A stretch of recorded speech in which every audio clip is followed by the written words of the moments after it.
अगर आप नर्वस होगे तो आपकी बॉडी लैंग्वेज गिरेगी, इसका अपोजिट भी होता है, यानी कि अपनी बॉडी लैंग्वेज को चेंज कर दो तो नर्वसनेस खत्म हो जाएगी। बड़ा सिंपल होता है। जैसे मैंने अभी दोस्तों वाला एग्जांपल दिया, दोस्तों के साथ में, रिलेटिव्स के साथ में बैठे हो, कभी भी अगली बार ऐसा हो तो इसको ट्राई करके देखना। ये मैंने कई बार किया है, मुझे बड़ा मजा आता है ऐसे एक्सपेरिमेंट करने में।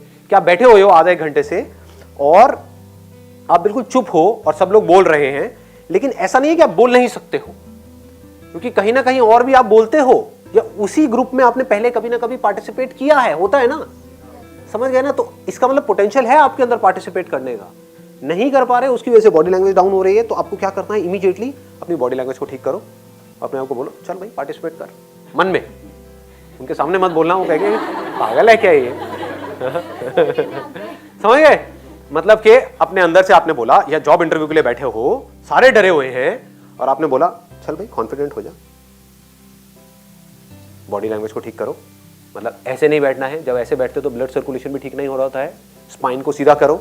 अभी देखो आप लोग कैसे बैठे हुए हो, आप में से कुछ लोग टेढ़े मेढ़े नहीं बैठना है, ये कोई आप काउच पे नहीं बैठे हो, समझ गए ना।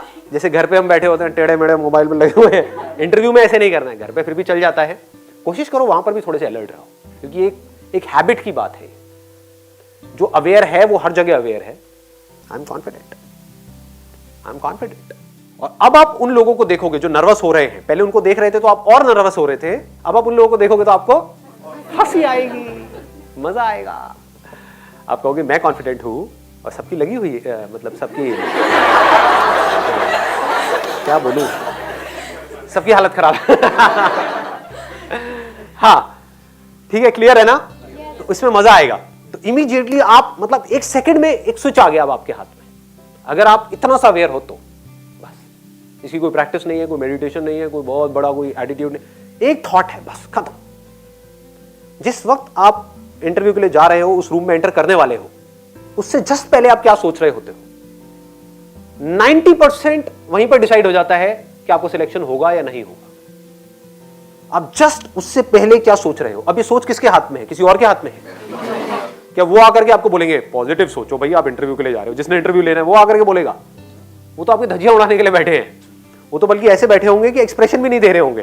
वो ट्रेंड होते हैं इस चीज के अंदर। कभी नोट करना, जब आप किसी इंटरव्यू के लिए जा रहे होते हो तो आपको पता ही नहीं होता है कि सामने वाले के माइंड में क्या चल रहा है ना। वो तो ऐसे बैठे हुए हैं। अब इससे क्या होता है, आप और ज्यादा नर्वस हो जाते हो, क्योंकि आपको लगेगा कि शायद आपको पसंद नहीं किया जा रहा है। जैसे किसी लड़की से बात कर रहे हो, सपोज वो लड़की एक्सप्रेशन ही ना दे, क्या हुआ है, क्या बात हुई, ऐसे मतलब मन में ऐसे ऐसे एक्सप्रेशंस दे, तो आपकी क्या हालत होगी?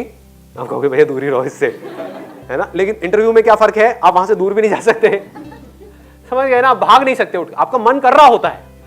90% आपके जो चांसेस है सिलेक्ट होने के वो बढ़ जाएंगे।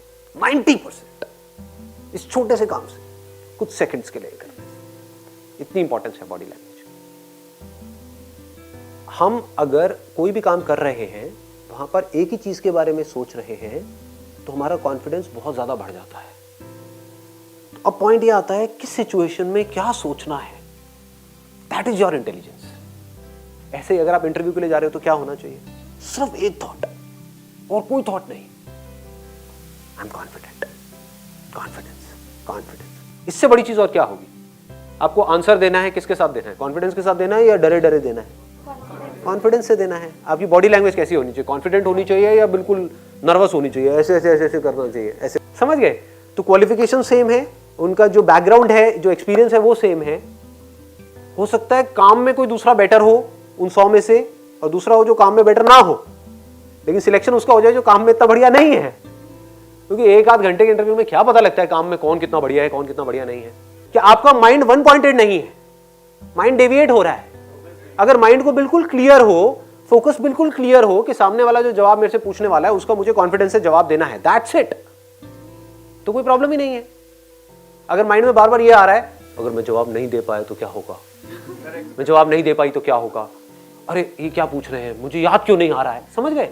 नहीं आ रहा तो नहीं आ रहा है, कॉन्फिडेंस से बोल दो मुझे याद नहीं आ रहा सर समझ गए। यहां से क्या होगा, I am telling you something very very very deep here, अगर आप पकड़ पाओ तो, कि अगर सामने वाले ने कोई आपसे क्वेश्चन पूछा और आपके पास में उसका जवाब नहीं है, आप ब्लैंक हो गए, तो आप कॉन्फिडेंस से बोल सकते हो सर मुझे नहीं पता है, मैंने कुछ गलत बोल दिया है, और बीच में एकदम से अपोलोजाइज कर लेना, I am so sorry sir, ये मेरे मुंह से गलत निकल गया। ये भी कॉन्फिडेंस है। Honesty gives you confidence. पकड़ में आ रही है ये बातें? बहुत मैटर करती है ये चीज। यही आपको अलग कर देगा बाकी सबसे।